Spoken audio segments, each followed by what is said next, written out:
Yeah, you can repeat that strength check. That's fine. Okay. Didn't the guidance go off, or did it get absorbed? No, it worked fine. As long as you're in this room while you cast it, it's okay.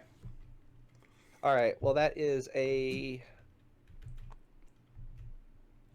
19 on dice, plus 3, so that's 22 plus 4, 27. And you get the same exact result as last time.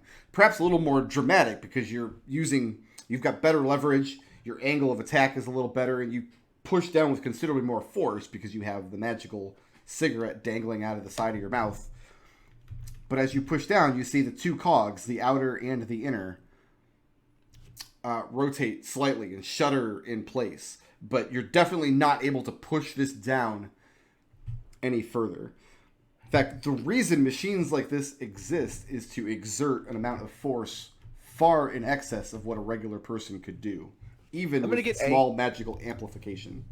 I'm gonna get angry, and I'm going to cast Booming Blade through my halberd. Okay, you do that. The gears. What's next? Oh. So what all is in here that we can manipulate again? We have the golden cog set into the floor. Yeah. Lucius has been rotating the inner one, but there's also the outer cog. Mm-hmm. And then inside the hole, it's in the opposite direction automatically. When Lucius is moving the cog clockwise, it's got teeth around the outer cog, so the outer cog would move counterclockwise. And when he moves it counterclockwise, the outer cog moves clockwise. And this has been consistent the whole time he's been playing with it. And there's nothing else in this room? Nothing else of note, no. Just the hole with the black smoke. Lucius, what position is it in now? It's on the detent. Near as I can tell. I want to do 7 rotations counterclockwise. Okay, and there's 7 soft clicks, one at the end of each rotation. You're manipulating the inner cog? I'll try the outer clog to see if it gives me less resistance, so I'll do counterclockwise in the outer clog. Make me an intelligence saving throw. Actually, all of you make me an intelligence saving throw. Is this against magic? I'm going to say yes. Okay. Because there's no other possible explanation for it. 11. 11, okay. That is an int save of a 28. 28, that's good. Does Strappy have to make this? No. 11. 11. Gus? What did Gus get on saving throw? Treble, you're muted. Does this count as being charmed in any way? No. Okay, then I got a 6. 6 points of psychic damage to everyone but Alex. Here's what happens. Alex, you start rotating the outer cog. You're rotating it, counterclockwise? Make the inner cog go clockwise, yep. Okay. Now, there are teeth connecting the inner and outer cog. So you're thinking, I'm going to rotate the outer cog counterclockwise. That's going to make the inner cog go clockwise. That's how machinery works. However, as you rotate the outer cog counterclockwise, the inner cog also rotates counterclockwise. And for a moment, as you're rotating it, you focus your eyes on the inner cog. It looks fine. The teeth look like they're interacting correctly. You focus your eyes on the outer cog. It looks fine. The teeth look like they're interacting correctly. You focus on the teeth, on the two together. They look fine. They look like they're interacting properly as you're moving the outer cog. But looking at the system altogether, it is undeniable that both cogs are rotating the same direction, and it literally hurts your brain. Alex, you're like, okay, this is obviously weird, magical, spatial torsion kind of stuff. The rest of you, 6 points of psychic damage. And after a full rotation, counterclockwise, instead of a soft click, you hear machinery whirring underneath for just a moment after one rotation of the outer cog. Oh, I had been assuming these cogs were 3-dimensional, but that might have been a very rash on my part. No, they're 2-dimensional set into the floor. Right, but I mean, in terms of space, I think right now I'm thinking they're more like 4-dimensional. Gotcha. Connor pieces out as soon as he takes damage, and he realizes how absurd this is. So we have Gus just turns around and looks at the wall. He's like, yeah. Is your nose bleeding? Gus. Yeah. You turn and look at the wall, but the whole time you're looking at the wall, it's not helping. You're like, those gears are still back there. I know he's still turning them. I have to look. I have to figure this out. And as long as you're in this room, you find yourself over and over again just turning and staring at the impossible movements of this machinery. Why don't you guys hang out on those outer blade spindles and let me work on this a little more? Yeah, fair enough. And I'll hand you a tissue. You got a bit of a nosebleed, buddy. Yeah, I know. I feel it. All right, so I heard machinery whirring for a second. Is that from the smoke down below? It would have come from down below the smoke where they told you that cylindrical object is. Yep. Boy, are my arms long enough to reach down there? After doing that, I'll reach down and see if I can find it. Okay. And you reach down, and the same thing happens. Like, your arm impossibly reaches too far. Make me an intelligence saving throw. Yep. Is this against magic? Oh, yeah. Sorry, Gnome. Unless you could think of a scientific explanation for what's happening. That's a 29. 29, okay. So you're just in a good place with the impossible space that's happening here. And yeah, you feel the same thing. You feel the top of this smooth cylindrical object. And it occurs to you that if you're moving the object upward with the rotation of the gears, you would not have any way to know how far you're moving it because of the weird spatial distortion you have to reach through to touch it. Right. Can I manipulate the object in any way with my arm down here? No, you can just feel that it's movable. There's nowhere to get a grip on it. There's no handle to it. There's no way to even kind of get your fingers across it because you're a gnome. You don't have like a finger spread of long enough to go across it. I'm going to go another full rotation clockwise on the outermost gear. Okay. And give me that save one more time. Another 28. It's definitely not pleasant watching space be wrong. But this time, after a full rotation of the outer gear, you see a cylindrical object begin rising up through the smoke underneath you. One more rotation, and it looks like it'll come all the way up to be level with the center of the cog. Let's do another rotation. One last saving throw. That's another 28. Okay.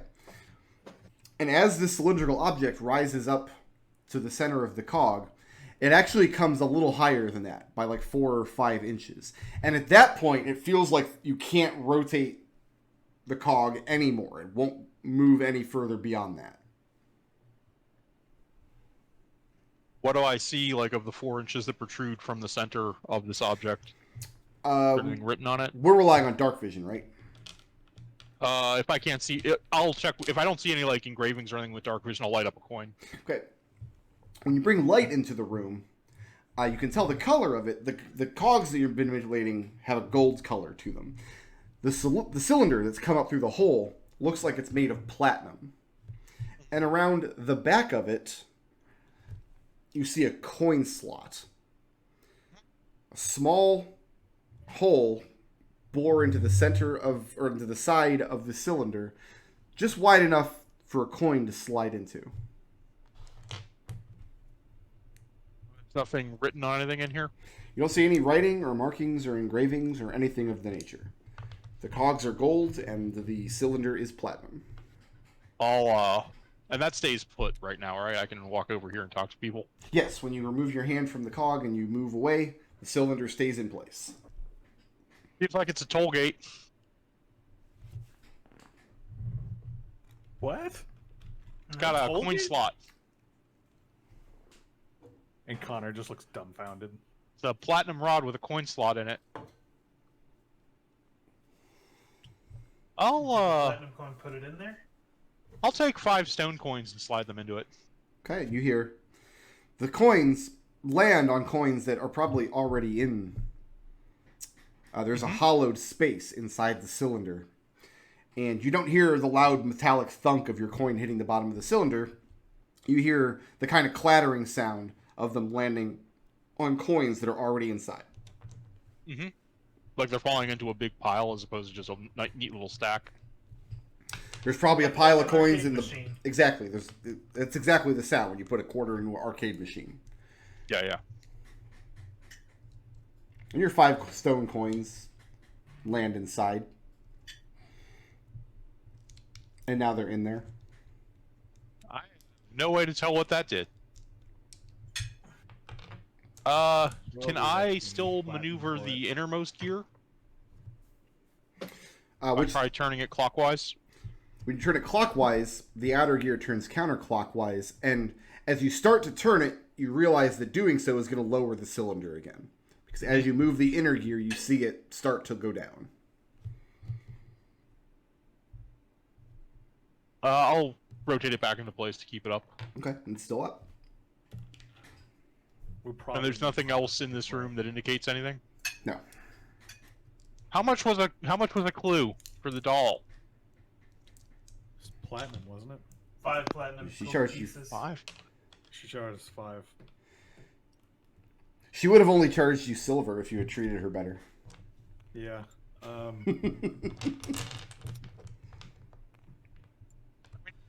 Platinum coins on me, but I have platinum coins on me, but they're you know what? they're getting Money. they're- I think we're pretty okay for money. I'll put 5 platinum coins into the thing. This strikes me as a customer expense. Who are you? Been here the whole time, obviously. So what's next? Yeah, 5. I slide 5 platinum coins into the rod. And you do so, and you hear the coins land at the bottom, one at a time. And after the 5th coin lands, you wait a moment. And it's as though the machine knows no more coins are forthcoming. And you hear a whisper from inside the machine, a magic mouth speaking, that says, "Thank you for your contribution."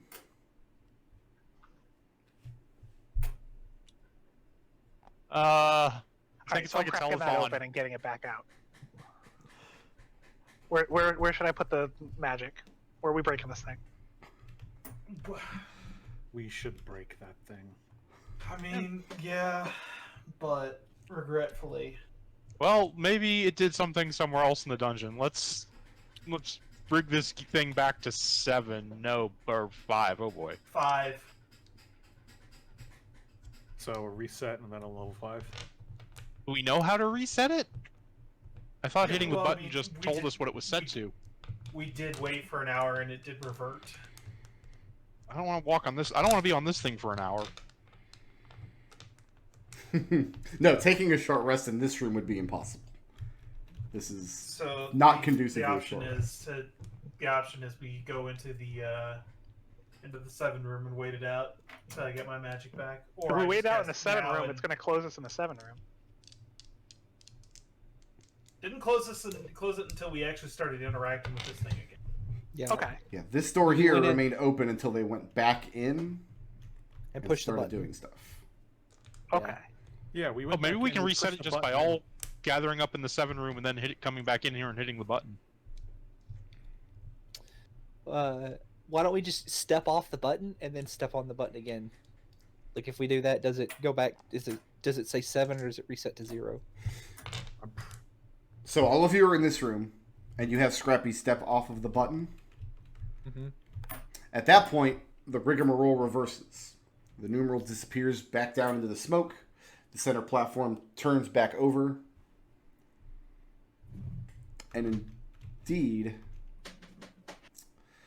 this door remains open. And the button is depressed. Is the plan now to step back on the button again? Yeah. Okay. You or Scrappy?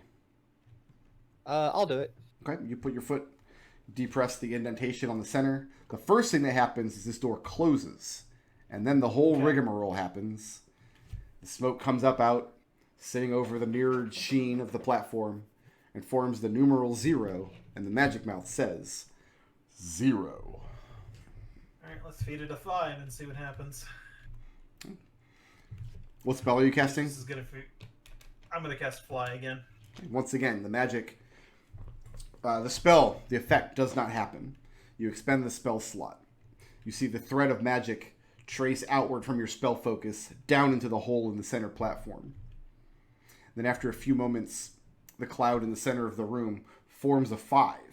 The magic mouth speaks out. 5. And this door opens. Alright. In we go. And you go back in this room. I am tapped. At this point, my spells are tapped. Now, laying here in this room as you come in is still the dead body of the doll that you all murdered. The one that loved you all unconditionally. I'm gonna try Yeah, opening he's these over here. doors again. The double doors remain closed. This door remains open. Does this door open if we try it? Which one? No.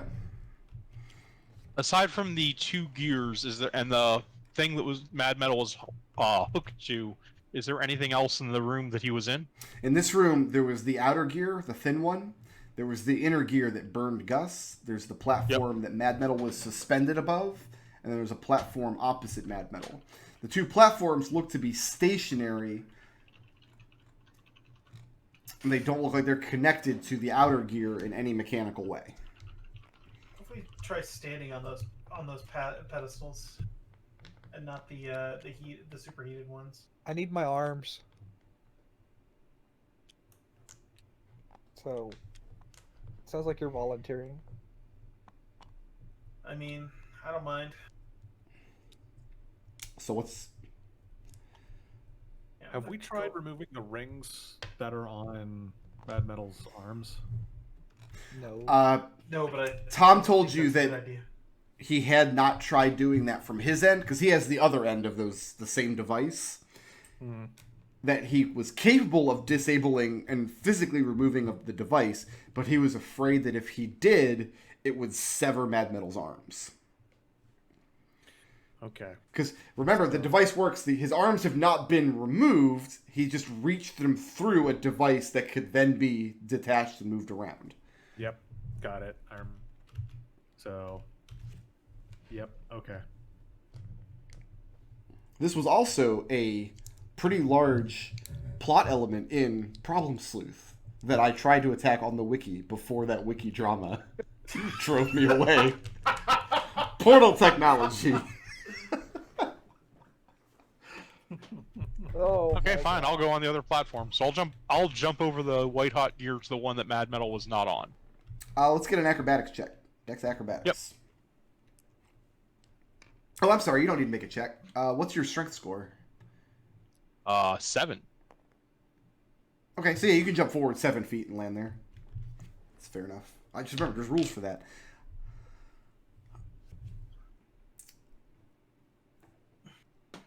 All right, Alex.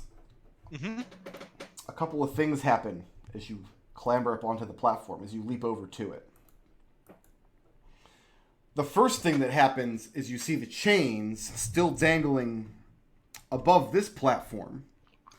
You hear some kind of metallic click, and the chains like descend sharply by about a foot.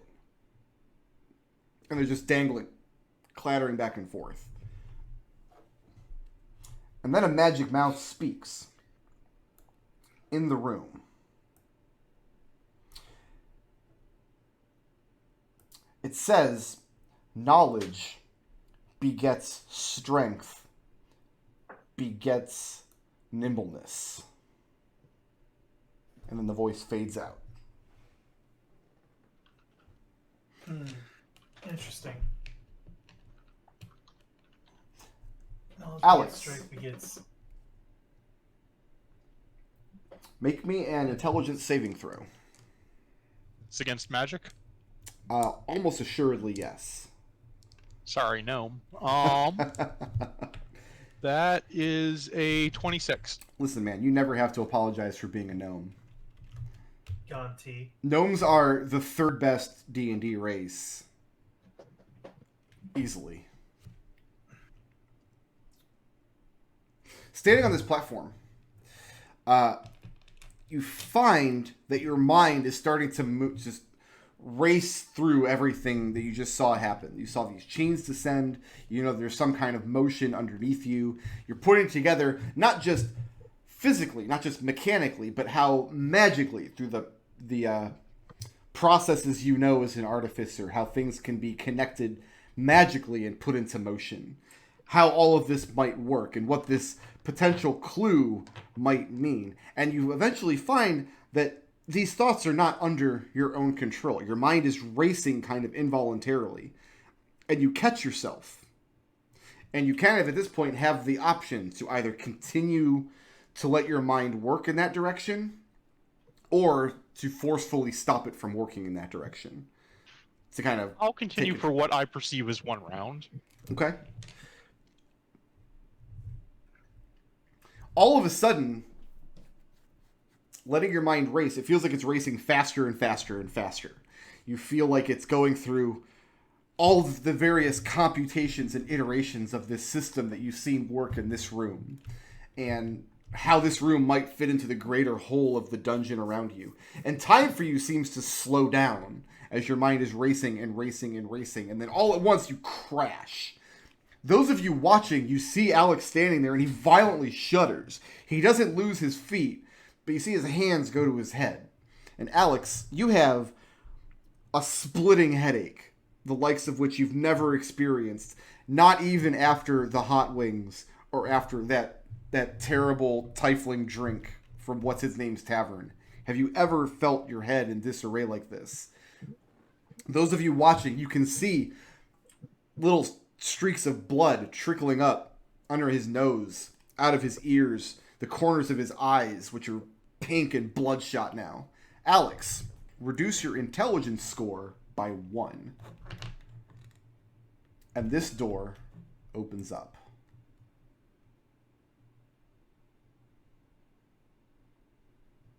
Well, there went his last year of college, right outside the front of his face. Yeah, his college was Yalari, so, like, what if you really lose?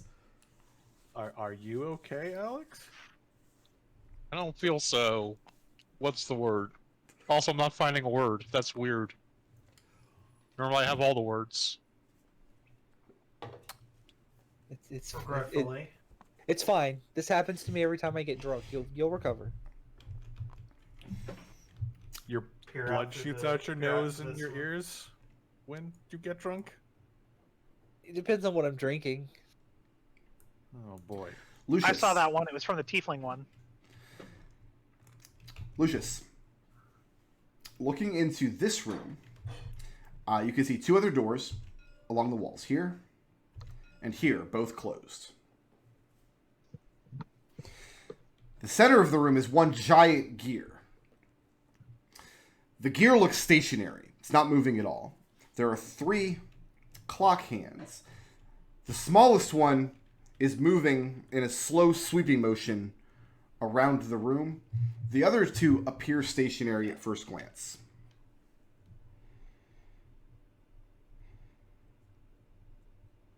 So you said door up here, door here, right? Correct. Okay.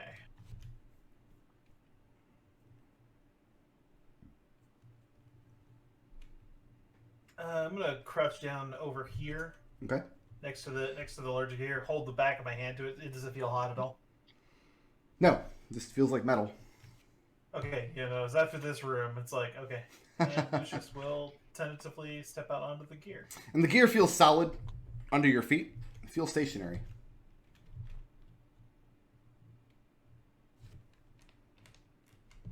And when I don't move for a couple of seconds, I'll start inching my way around the perimeter of the room. Okay, you do on so. this gear. After moving carefully to the door, by the time you reach there, this outermost one has moved around probably 1 full rotation.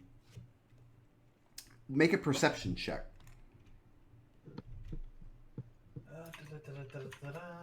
Perception. Wish it was passive perception, but okay.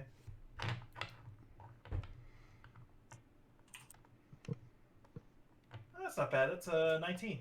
19. By the time you reach this door, the longest of the hands you realize is not in the same place as when you started.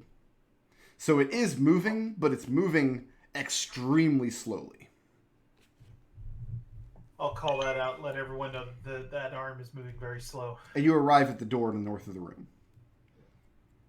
Attempt to move it, slide it along the circumference of the room. Left or right? Where it's like left. Okay. And the door opens up, revealing Ooh. the hallway beyond. And looking to your right, from this small hallway, you see another small gear chamber. Looking to the left, you see the other side of the double doors. From the room where you murdered the doll that loved you unconditionally. I'll call out and say it's that room where we got rid of Precious forever, and we'll never have to think about her again. Step into this room.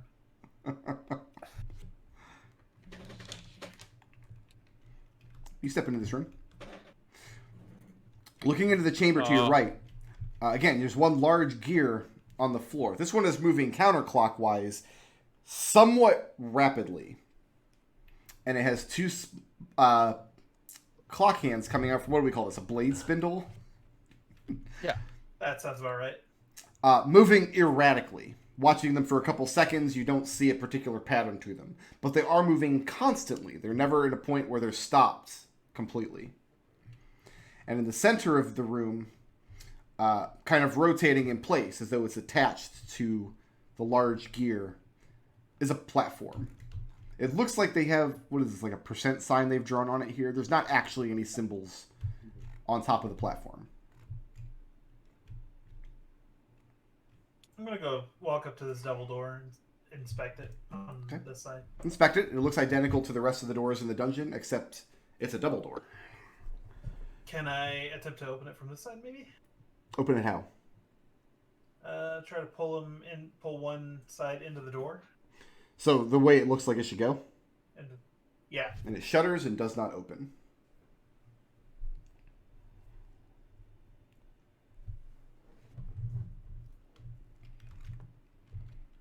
And what's next? Alright, what we thinking here, guys? I mean, I can try to help you on the other side of this door. We can try doing some inane door stunts. Maybe they both have to go into a wall. This is going to take you several minutes to coordinate because the two of you can't communicate through this door. You can only communicate back around this way. You can't hear each other through this door. That's what I mean. Can we? So when we move it a little bit, does it shudder a little bit? Yeah, just like it's the same feedback as the rest of the doors that don't open in a particular direction. So I'll come over here and just kind of like yell across and say, hey, if you see the doors move in a particular direction, I'll stop and then you move them in the same direction. And we'll just keep trying that a few times. You can start off a few times. Isn't the range of message like 120 feet? To be clear, when you fail to open a door, you don't see it move at all in a particular direction. You feel it shudder in place, and it does not open. Okay. It doesn't like spring over. Like I was picturing like a couple centimeters move. All right, my bad. When you successfully open a door, it moves a couple centimeters in that direction, and then you feel a mechanical catch grabbing hold of it and moving it the rest of the way. Okay. What is Alex doing? I saw Alex moving into the clock room.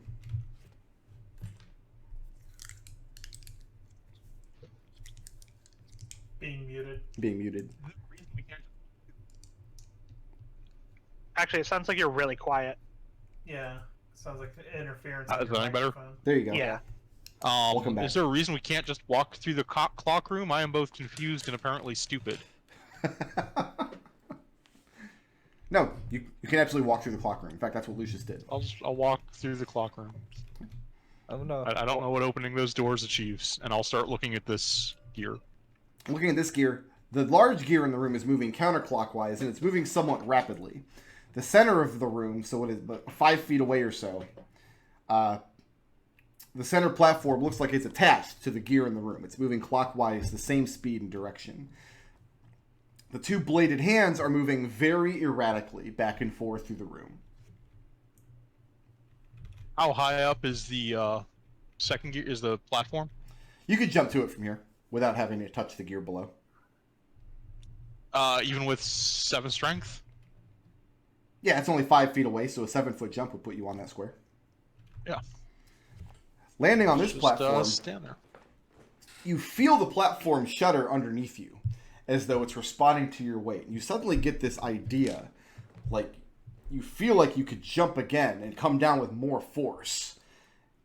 And Lucius, behind you, you hear this banging sound, and when you turn around, I'm going to need a strength saving throw from Alex.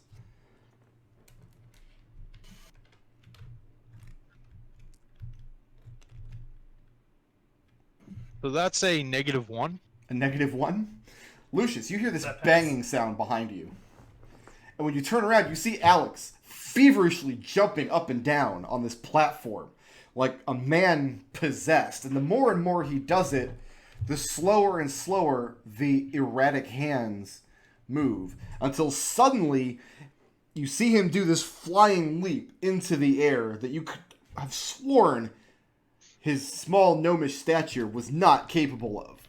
And with the ferocity of a monster, unhinged, slams down into the platform as hard as he can. And he crumples to the ground. Alex, reduce your strength by 1 point. Okay. And this door opens up. Oh hell, You- Alexander. You see Alex jump up and down like a man who has suffered brain damage. Alex, you suddenly kind of snap back into your mind. Your whole body hurts tremendously. Like your muscles ache. You might have feels like you're having difficulty breathing. Like it hurts to inhale. Your whole body is just racked with pain. Hey guys, I don't know what I did, but I got this door open. Yeah, I was watching that, and I'm gonna put 2 and 2 together, and I'm gonna hop onto this next thing before Alex comes into the room. So Seeker, looking into this room, the gear in the center of the room is connected to the center area with these 6 spokes. Yes. Uh-huh. The gear and all of its teeth and the spokes and the center are featureless, except on the tooth closest to the door has a human-sized footprint. Yeah. On it. And you step out onto the gear. And as you do, you feel the motion of your foot on the gear kind of move the gear an inch this way, an inch that way, and you realize you can control the motion of this gear. And you think if you are fast enough, you could move your leg in such a way that your foot would land on the next gear. So you would be staying in place, but the gear would be rotating underneath you. Make me a dexterity saving throw. Okay.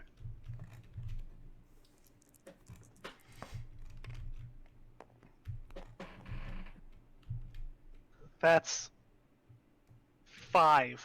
That's 5. So you do this, you decide you're going to give it a try. You push it back, you push off, the gear moves out from under you, and your foot lands on the next tooth of the gear.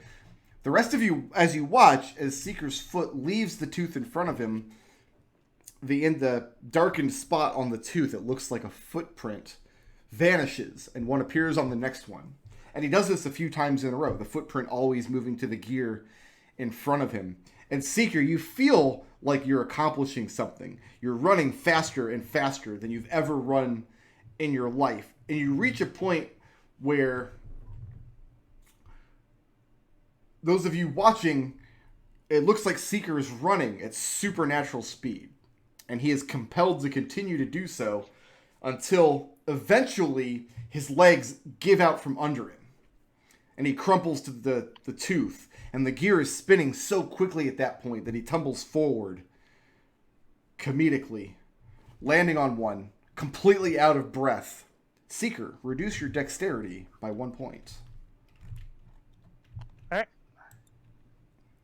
And this What door did the thing say? It, opens. all right, never mind. Seeker just breathes a little faster. It said that was going to happen. And Alex, I don't think you have much left off to give. I'm gonna pick Seeker up. This is pulling heavy equipment off of his belt and loading it onto Scrappy's back saddle. Okay. There you go.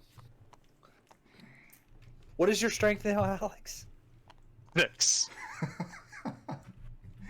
So it's almost as Well, bad as Lucius.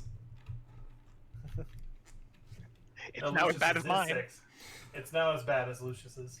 Looking into this room, there's an outer gear and then an inner gear and then a central cog right in the middle. And there are 3 platforms. And all 3 of them you see painted on all 3 platforms, which are raised up above the gears and not connected to them. Written on top of each one is just the word exit with a question mark.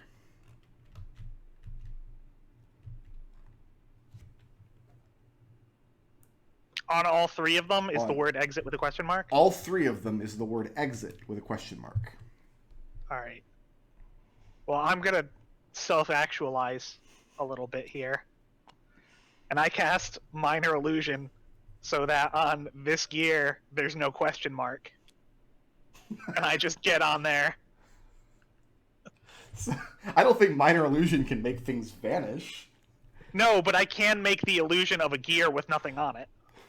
So I'm just essentially like superimposing a picture of a gear on the picture of the gear, except it doesn't say question mark. Okay, that happens. Uh-huh. It makes me feel better. You climb out onto it, Uh-huh. and now you're standing on it.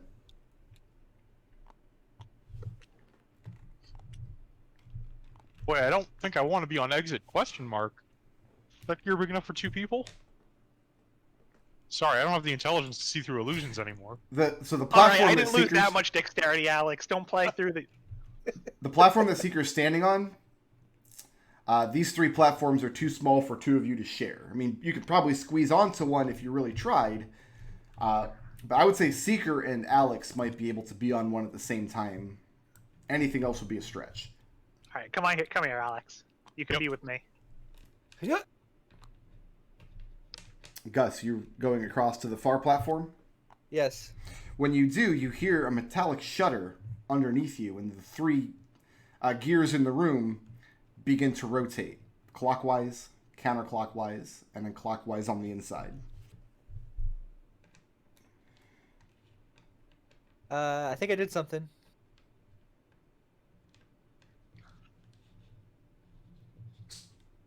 Before anyone steps on that 3rd platform, I just want to point out that if it takes 3 of us to exit and someone else steps on it, that's going to leave 2 of us here.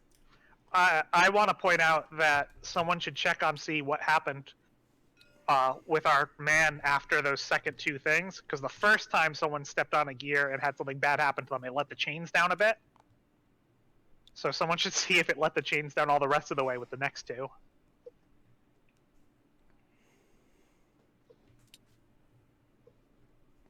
I suppose. But there are 3 of you left. You got Scrappy. Scrappy, follow Lucius's orders. I'll jump onto this one. Okay? And when that happens, the 3 gears speed up. And then you hear a loud metallic clank, and the gears start to power down. And when the gears start to power down, you no longer see Seeker, Alex, or Gustavo in the room. And after a few more seconds, the gears come to a stop and are no longer in motion. I don't know who Gustavo Excellent. is, but he keeps showing up. Gustavo's the guy with the halberd. That's actually Drunk Gus. Drunk Gus's name is actually Gustavo. Yeah. When you order Scrappy onto the far side, the gears, once again, speed back up. And you find yourself, the whole lot of you, standing outside the manor house that you had entered. I think we should send this lady a strongly worded letter. I don't have that map saved. I'll have to go back to immigrant.com. Make a Yelp for dungeons. Seeker turns around and sees the 3 of them Mm-hmm. up here and says, "Wait, are you serious? Why do we even go in there? What were you thinking?" We Wait, isn't he on the back? Is Mad Metal still on Scrappy's back? He is. Yeah. Oh, he is? Yeah. Yeah. Yeah. Oh, I'm sorry. Me being stupid. I'm so sorry. Yeah, I was about to say. I was like, what? That would have been funny though. Yeah. We just left him in there. All right, cool. We've got the whole dungeon. So this is all an illusion, right? Seeker says, kind of waving a hand. I don't know. What? If it's an illusion, I'll take it, as long as there's a place for me to get a good night's sleep. I think we better go take Mad Metal back to his home. Sounds like a place to get a good night's sleep. Oh, and some coffee. God, my head. Oh, what have I done? I hear that. I hear that one of the cafes they have cinnamon bun coffee as a seasonal thing. No one's gonna get that. So Except me. I got that. They changed how Fog of War works, and I can't. Oh, maybe I have to do. Hold on. I can do this. Hold on. Instead of having Hold your on. compass. No, they've changed how Fog of War works. Oh my god, it's not working now. What do you? I'm trying to get rid of the Fog of War because you guys have left the dungeon. Oh, you just you click it like you're gonna draw it, and then you click it again. Yeah, you'd think So- that, wouldn't you? But now clicking it brings up a menu. Oh, Oh. God. Do the opposite of that. No, you start. There you go. There More is of that. no, More there, of that. there is no more of that. That's 0, and that's 1. Oh, you can go up. It's Look a at that. slider. Is that the height? Yeah, so it used to be you just click the Fog of War tool, and then just Like click you're- on the Fog of War and it would vanish, but it doesn't Like do that you were anymore. getting rid of like a hidden zone. Yeah. But it doesn't do that anymore. Yeah, I think Fog of War needed to be 3-dimensional. It is. Yeah, you can set a height to it. They changed how this works, and I don't know how to do it now. So what I'm going to do, watch this. Here we go. We're going to, Just set the revealer to be like its maximum reveal. we're going to do this, first of all. Ooh. Right? Oh, Yeah. disagree. Okay. And then we're going to do this. Okay. There you go. Mhm. Back I in feel blue very orb. revealed. Yeah, I'm feeling exposed. Mad Metal's not exposed because somebody pulled his breeches partway up. Yeah, I did do that because I'm a good person. Or to just march through town with a half-naked man on the back of a metal badger. What's Hold the next? breaches up. It's fine. Yeah, we're heading back to Mad Metal Shop. Okay. I said half-naked. And if there's a place on the way that has 24-hour coffee, I am getting some. I'll pay for his cinnamon bun coffee. You guys are in Blue Worm, not San Francisco. I thought it was like basically the same kind of concept. Look, if they have magical agricultural-based water movement, they've got to have a 24-hour coffee place Does that that make the that druids boss go all to right? when their shift ends in the middle of the night to control the water. We go to a coffee place and there's just a picture of Osprey holding a fork, sitting on a green cup. I thought it was Starfish bucks. Was anybody else having a better time before Nodal showed up? Like, I was Nope. much happier. No. I thought we agreed that was the Lady of Pain and it was Pain Bucks. Well, that was not a blue worm.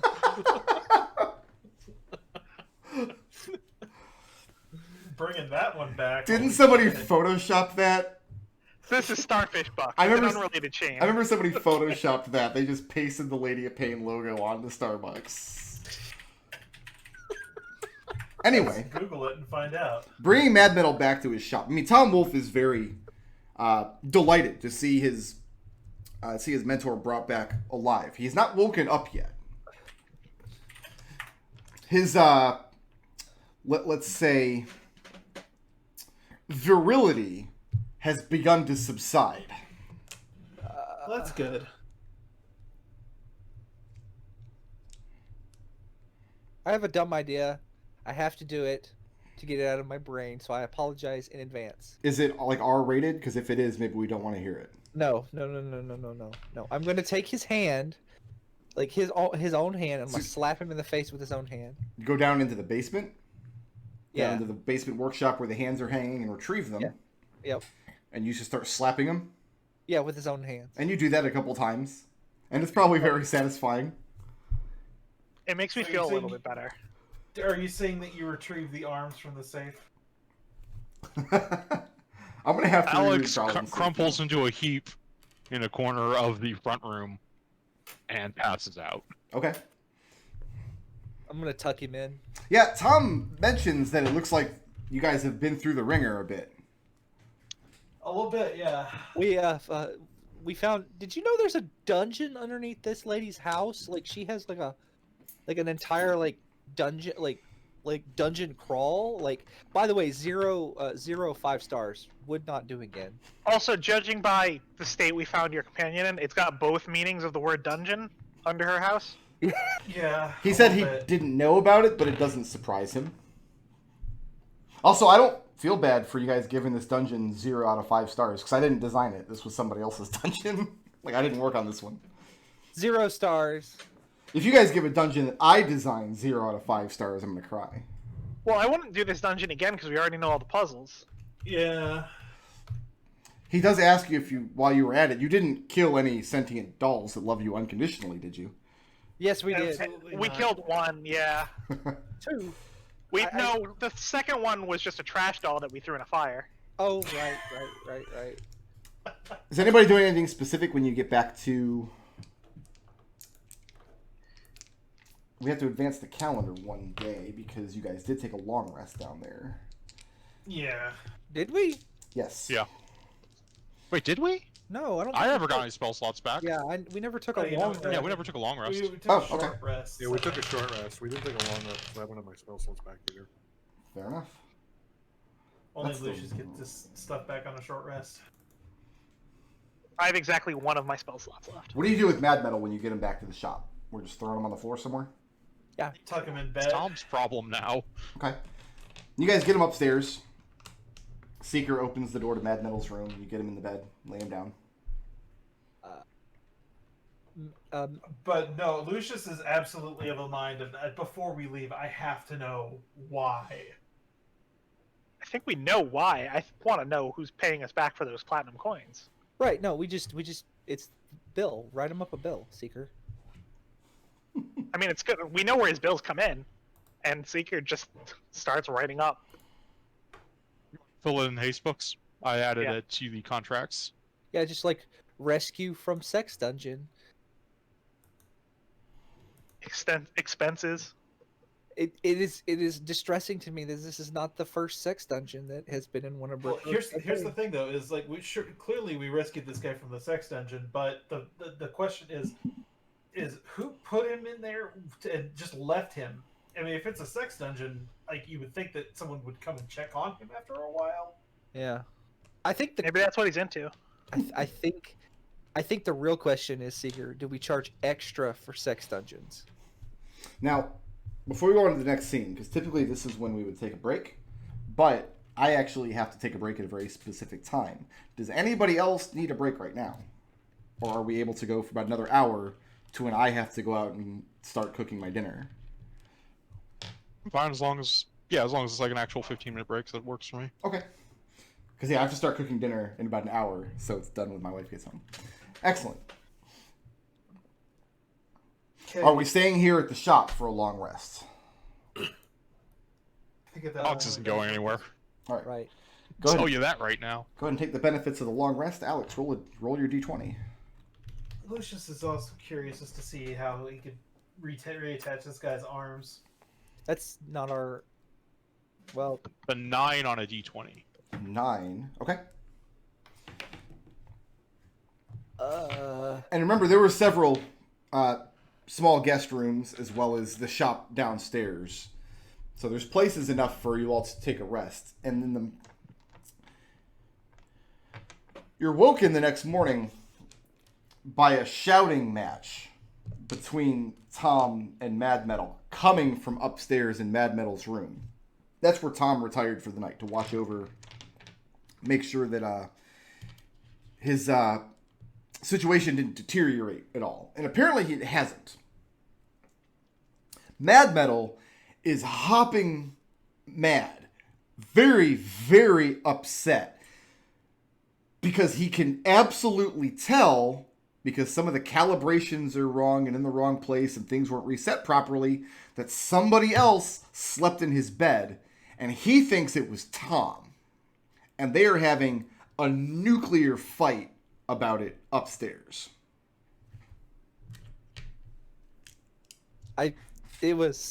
Wait, I recall this. Hmm. It was Seeker, wasn't it? It was. Yeah. The Seeker's not ashamed of it either. I had to see that man naked. At least I could see him in bed.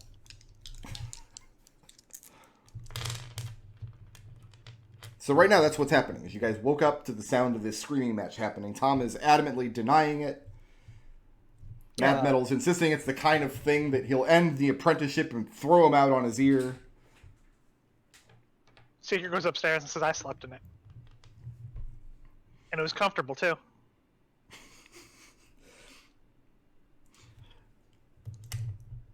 Seeker, what's the goal? Are you just looking to step into the room and put the information out there, or are you trying to like calm the situation or inflame the situation?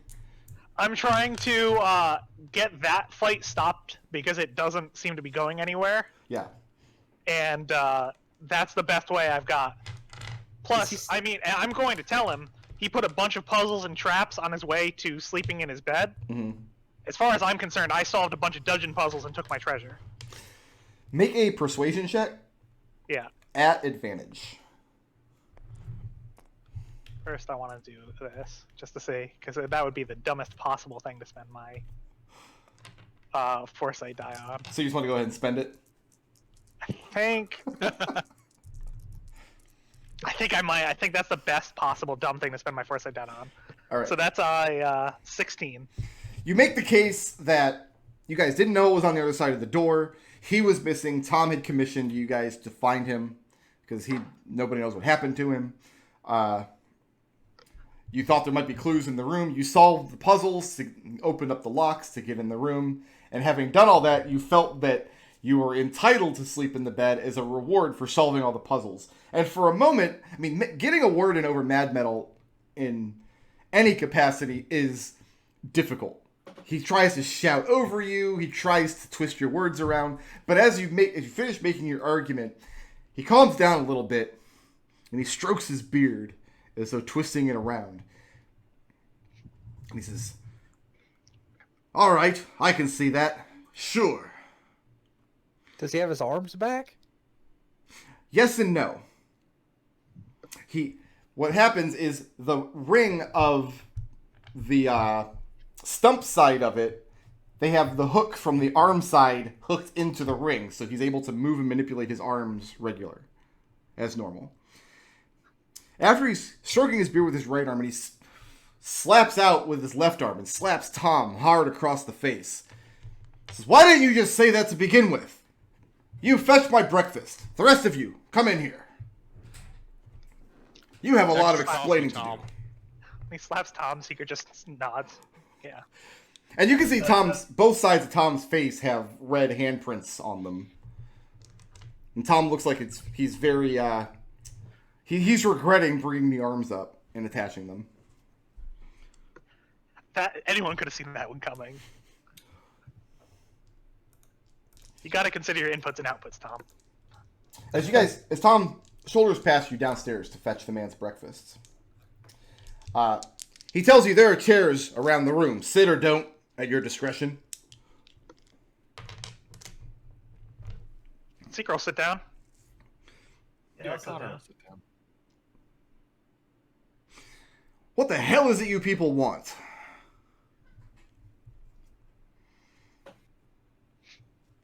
Seeker just kind of makes a motion in the direction of the door that Tom went through and said, "Your apprentice hired us in order to find you."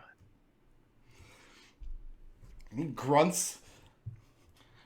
He says, "And I suppose that fool of an apprentice of mine told you I was in need of your assistance?" Yeah. You seem to be in a pretty dire pinch when we found you. You've been missing for weeks, man. I can see how it may look like that to the untrained observer, but I assure you that I had everything completely under control. No. Explain to us what your plan was then. And he starts to stammer out an argument, and the argument turns into an insult, and the insult turns into a backpedal, and the backpedal turns into more stammering, and then he just kind of lands on, he doesn't have to explain anything to any of you. Uh-huh.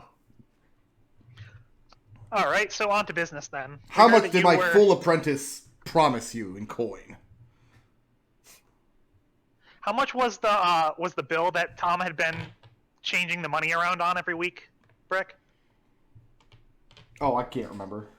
I don't know if I've got that on my notes or not. Did we actually have a... I don't think I wrote down an actual Like a hard number? number for it. Yeah, I think you just guys had information that he had been trying to keep the business going, but he doesn't have the knowledge or the acumen to do it in Mad Metal's absence. Okay. Because I'm trying to come up with a number that seems like appropriate for like a week's worth of that stuff. Just Yeah, I don't think you guys hashed out a number with Tom beforehand. No, we didn't. somewhere, So I'm making one up. somewhere like Florian's ghost is whispering, 500 gold.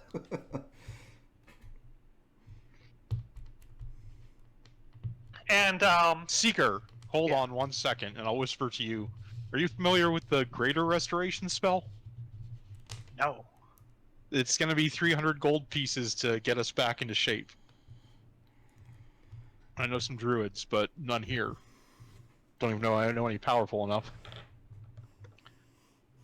And Seeker will nod at that and say, well, there were two sort of schemes that we decided on. One is that you could pay us for any expenses that we incurred, and then there was like a nominal fee. And one where there was a more expensive fee up front, but our fees were our own. Surely you came to an agreement with Tom.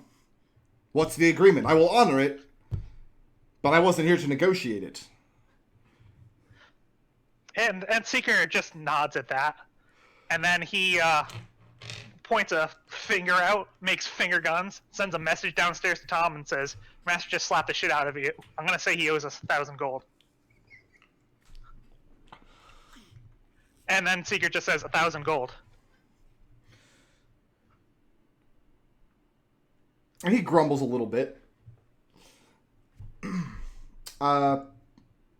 Seeker, make an insight check. All right.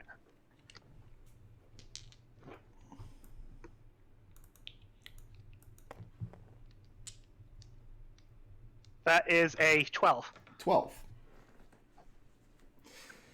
Mad Metal gets kind of a quizzical look on his face for a moment. And he looks up, he nods. Says, I will honor it. You'll have your 1,000 gold.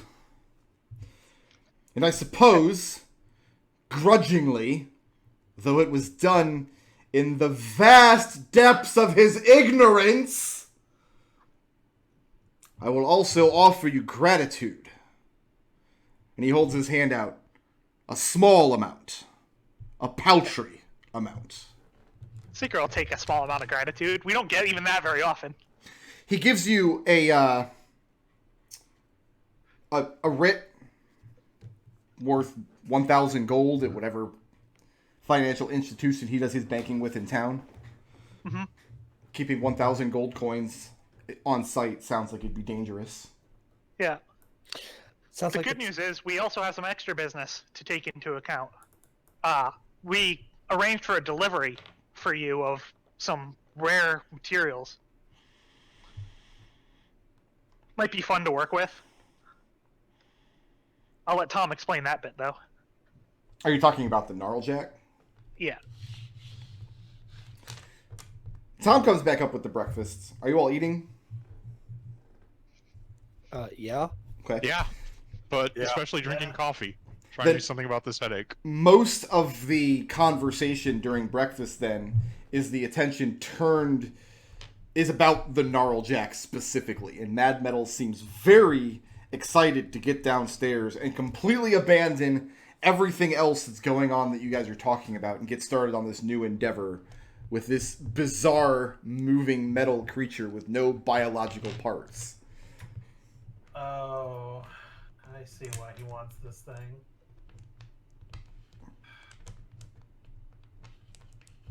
The Gnarljack also loves you all unconditionally.